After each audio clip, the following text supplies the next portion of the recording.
करेंगे एग्जाम्पल 9। जब अपन एग्जाम्पल 9 कर लेंगे तब अपन एक्सरसाइज पे आएंगे। एक्चुअली मैं एक्सरसाइज पे आऊंगी, मैं आपको एग्जाम्पल 9 और एग्जाम्पल 10 करा दूंगा तो आपकी पूरी एक्सरसाइज उसमें हो जाएगी। तो सबसे पहले हम पढ़ेंगे थ्योरम 1.3। हमने 1.1 थ्योरम पढ़ी थी, यूक्लिड्स डिवीजन लेमा। फिर हमने सेकंड थ्योरम पढ़ी थी, यूक्लिड्स पेज नंबर 8 पे, fundamental theorem of arithmetic. Fundamental theorem of arithmetic. तो इन दोनों का यूज अब इन क्वेश्चन में नहीं है। तो एक और थ्योरम है जो हम पढ़ रहे हैं, वो क्या है पहले आप अच्छी तरह सुन लेना।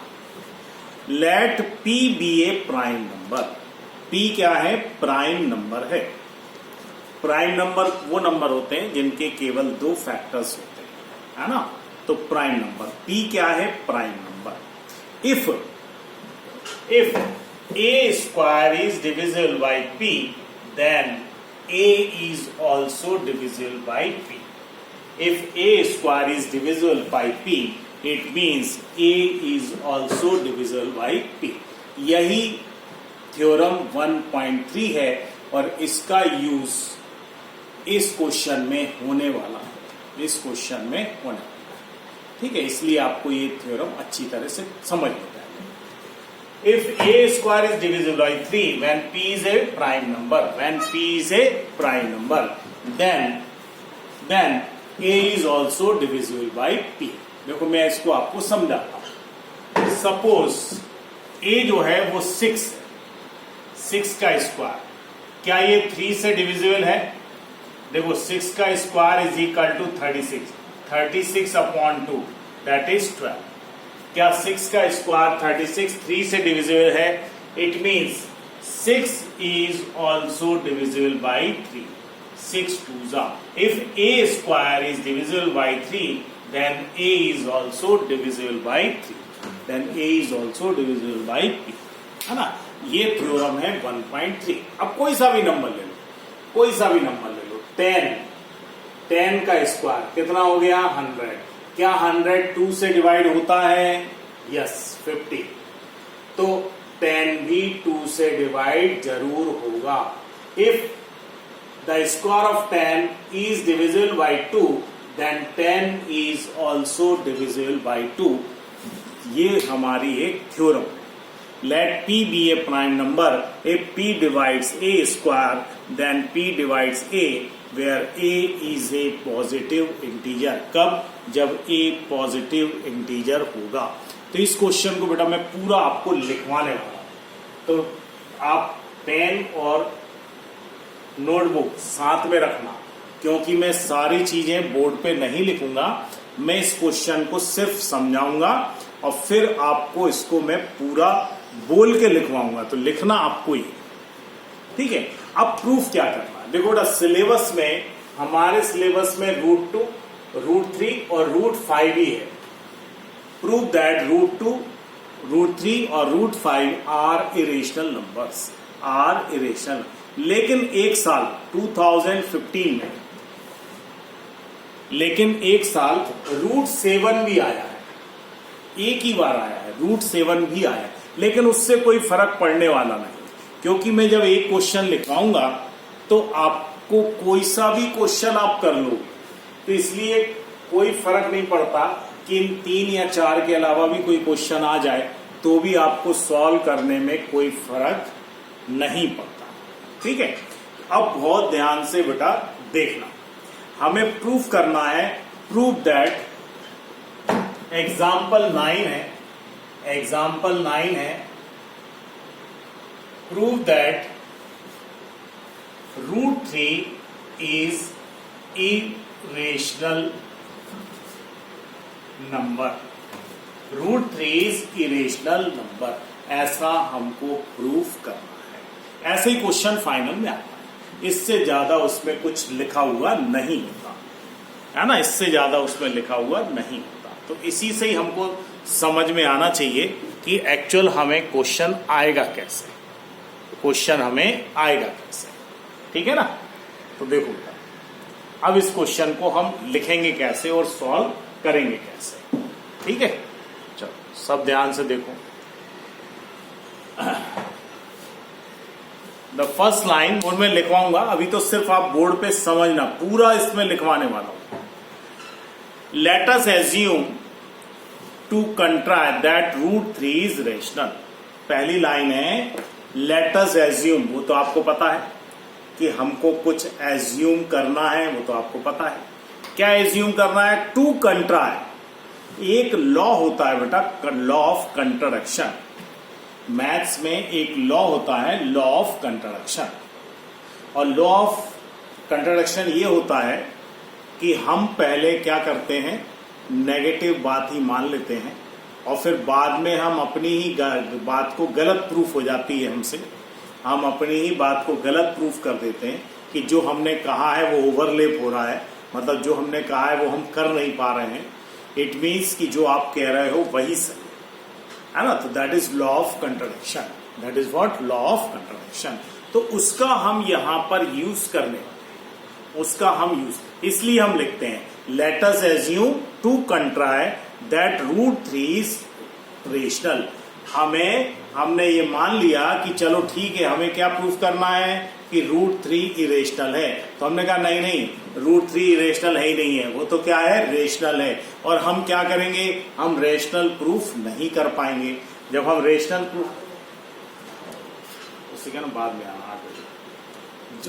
तो जब हम रेशनल प्रूफ नहीं कर पाएंगे तो हम मान लेंगे कि भाई जो आप कह रहे हो वही सही है। वो कुछ भी मत बदलवाना बेटा, कुछ भी बदलवाना मत। तो हम क्या मान लेंगे कि जो आप कह रहे हो वही सही, वही सही। यानी हम रूट 3 को रेशनल प्रूफ नहीं कर पाएंगे। जब हम रूट 3 को रेशनल प्रूफ नहीं कर पाएंगे तो जो आप कह रहे हो वही सही है, इसका मतलब वही रेशनल है। चलो तो ये पहली लाइन हो गई, ठीक है। अभी लिखना नहीं, मैं लिखवाऊंगा।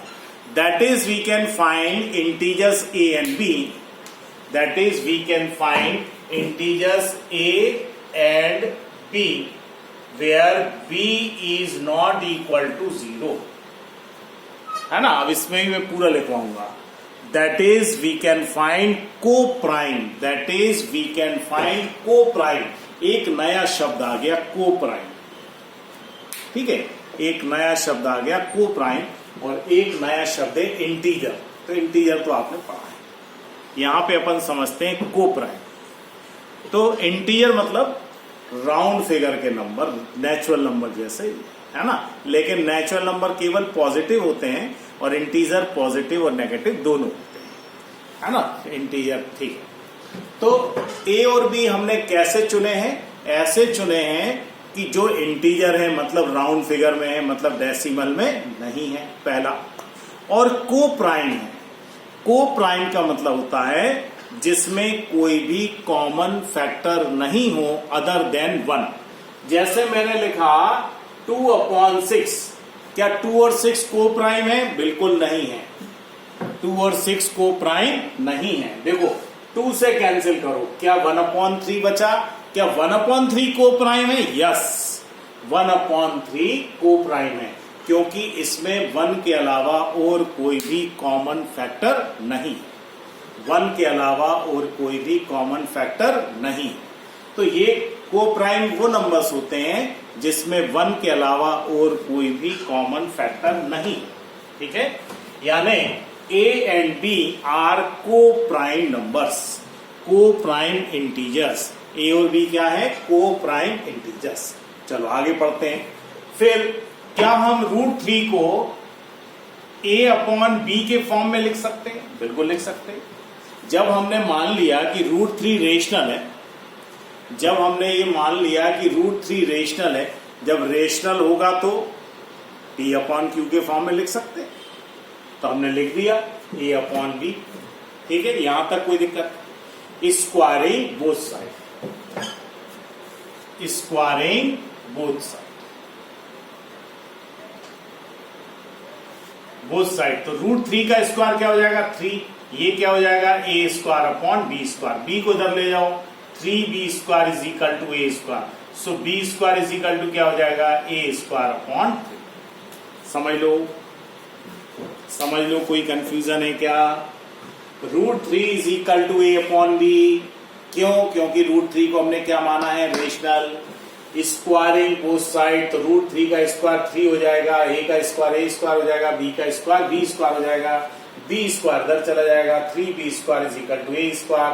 3 को हम नीचे ले आएंगे तो ये हमारा आंसर। यहां तक हमने सॉल्व कर दिया। a क्या है? Integer, round figure. b क्या है? b क्या है? इंटीजर, पॉजिटिव इंटीजर यानी नेचुरल नंबर्स, पॉजिटिव इंटीजर। यानी a स्क्वायर 3 से डिवाइड हो रहा है, a स्क्वायर 3 से डिवाइड हो रहा है, तभी तो आंसर इंटीजर आ रहा है, तभी तो राउंड फिगर में आ रहा है, डेसिमल में नहीं आ रहा। It means a square is divisible by 3। a square is divisible by 3। So bye theorem 1.3 पढ़ी ना अपन ने थ्योरम 1.3 कि अगर a स्क्वायर 3 से डिवाइड हो रहा है तो a भी 3 से डिवाइड जरूर होगा। If a square is divisible by 3 then a is also divisible by 3। If a square is divisible by 3 then a is also divisible by 3। यानी a स्क्वायर में 3 एज ए फैक्टर जरूर शामिल है। ठीक है, अब यहां ध्यान दो बेटा, a में 3 फैक्टर होगा तभी तो वो 3 से डिवाइड हुआ होगा, यानी a में 3 तो जरूर शामिल है, a में 3 जरूर शामिल है। और भी बहुत सारे हैं, a के अगर हम फैक्टर्स फाइंड करें तो a में 3 तो जरूर शामिल है, और इसके अलावा भी बहुत सारे फैक्टर्स हैं। वो सारे फैक्टर्स हमने क्या मान लिए? c। क्या मान लिए? c। ठीक है, नाउ स्क्वायरिंग बोथ साइड, तो a square is equal to 9c square. अब यहां पर c भी इंटीजर है क्योंकि a स्क्वायर के फैक्टर्स काय में आएंगे? a के फैक्टर्स काय में आएंगे? इंटीजर्स में ही तो आएंगे, रेशनल थोड़ी होंगे। ठीक है, तो अब हम यहां पे रिप्लेस कर देंगे, तो b square is equal to 9c square upon 3। 3 3 जा, तो b square is equal to 3c square. So b square upon 3 is equal to c square. देखो ध्यान से, समझो बात।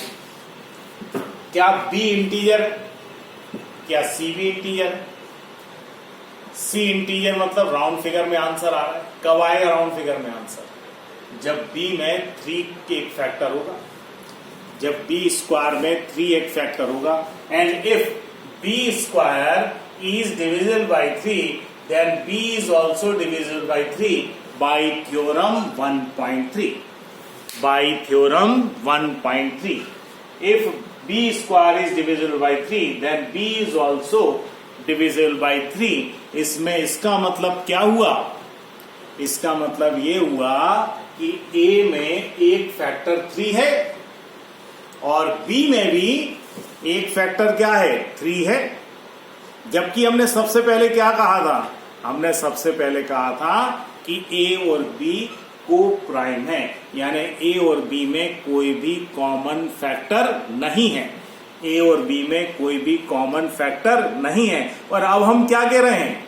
हम कह रहे हैं कि a में 3 शामिल है और b में भी 3 शामिल है, यानी a में भी एक फैक्टर 3 है और b में भी एक फैक्टर 3 है। ये क्यों हुआ? ये इसलिए हुआ कि हमारा एजम्पशन जो है वो गलत था। हमारा एजम्पशन गलत था, हमने जो एज्यूम किया था वो एक्चुअली गलत था। This contradiction is arisen because of incorrect assumption that √3 is rational, so we can say √3 is irrational. ठीक है, अब एक बार बेटा इसको लिख लो। ठीक है, तो आप कॉपी में नए पेज से शुरू करना, बल्कि रजिस्टर जो आपका होगा उसमें नए पेज से शुरू करना। जहां पर मैं कहूंगा वहां पर आप लाइनें चेंज करते जाना। पूरा पेज भराने वाला है। फाइनल में मेन कॉपी में ये 2 पेज में आता है, एक इस साइड वाला और एक इस साइड वाला, लेफ्ट और राइट हैंड साइड वाले 2 पेज में ये भराता है। ठीक है, और उतना ही लिखना पड़ेगा क्योंकि ये क्वेश्चन 3 मार्क्स में आता ही है, इसलिए आप इसको बहुत अच्छी तरीके से चलो लिखना शुरू करो। नए पेज से सबसे टॉप से लिखना शुरू करो। लिखो लेट अस एज्यूम, अगर बुक हो आपके पास तो एग्जाम्पल 9 निकाल के बैठ जाओ, पेज नंबर 13। लिखो let us assume comma to contrary CUNTRARY to contrary comma that √3 is rational. Again I repeat, let us assume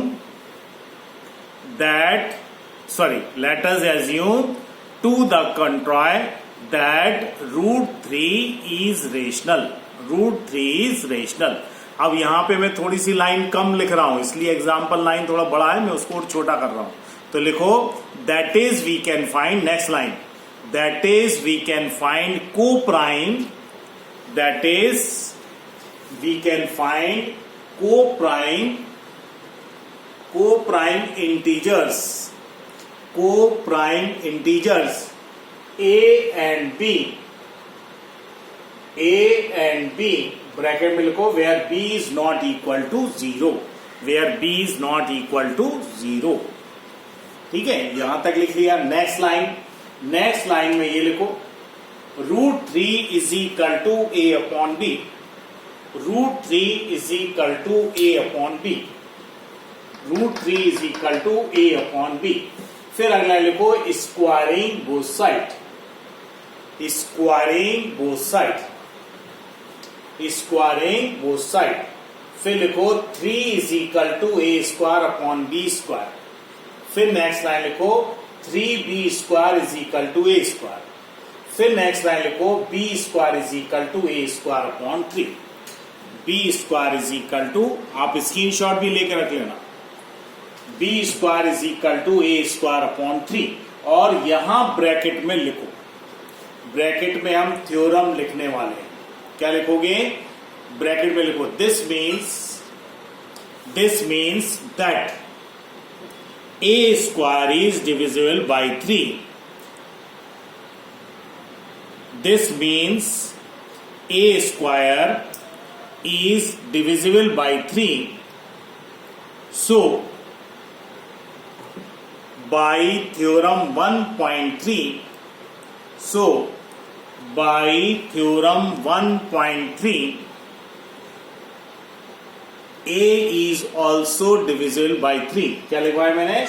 this means a square, sorry b square गलत लिखा दिया, a स्क्वायर दोबारा लिखना। therefore a square is divisible by 3, therefore a square is divisible by 3, then a is also divisible by 3 by theorem 1.3, by theorem 1.3 और bracket close करो। फिर अगला लिखो a is equal to 3c, a is equal to 3c और bracket में लिखो for some integer c, for some integer c। ठीक है, फिर लिखो स्क्वायरिंग बोथ साइड लिखने की जरूरत नहीं है, a square is equal to 9c square, a square is equal to 9c square. और ये भी लिखने की जरूरत नहीं, हमने सब्स्टिट्यूट किया है। ठीक है, फिर सीधे सीधे यहां आ जाओ 1 2 3, b square is equal to 9c square upon 3, b square is equal to 3c square, b square upon 3 is equal to c square. ठीक है, बिल्कुल एज इट इज लिखो। फर्स्ट चैप्टर में पहले भी पढ़ा चुका हूं बेटा, फर्स्ट चैप्टर 2 बार मैं पहले पढ़ा चुका हूं। ठीक है, तो फिर लिखो यहां पे दिस मीन्स, यहां पे लिखो this means b square is divisible by 3, this means b square is divisible by 3, then b is also divisible by 3, then b is also divisible by 3, then b is also divisible by 3 by theorem 1.3, by theorem 1.3। next line, therefore a and b have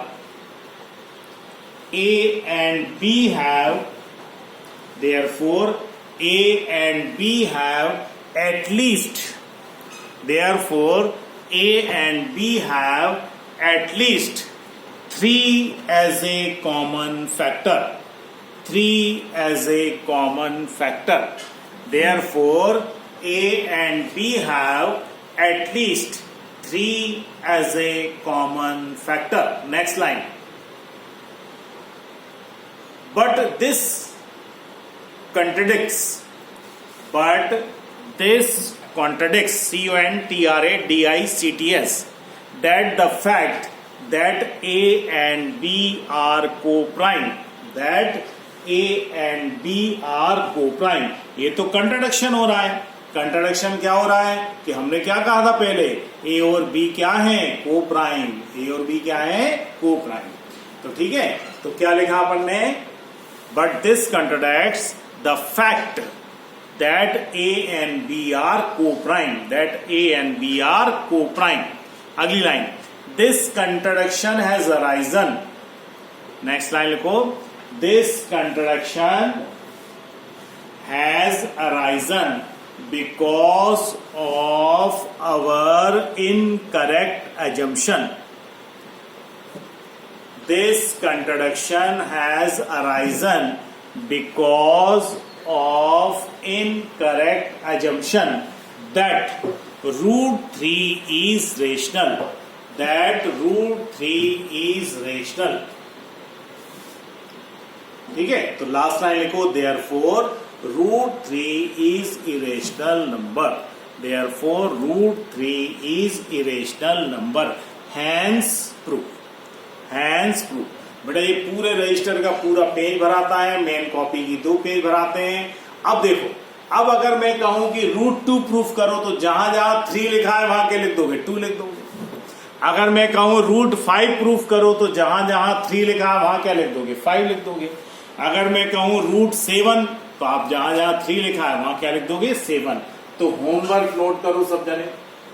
पहले तो इसका homework में मेरे को root 2, root 3, root 5 और root 7. देखो बेटा, ये क्वेश्चन समझना भी है और आपको अच्छी तरीके से रटना भी है. जरूरी है बेटा, रटना भी है, क्योंकि 3 मार्क्स में आता है. और जब तक आप अच्छी तरह लिखोगे नहीं बेटा, स्कूलों में तो कई बार इसको 2-2 लाइनों में खत्म कर देते हैं.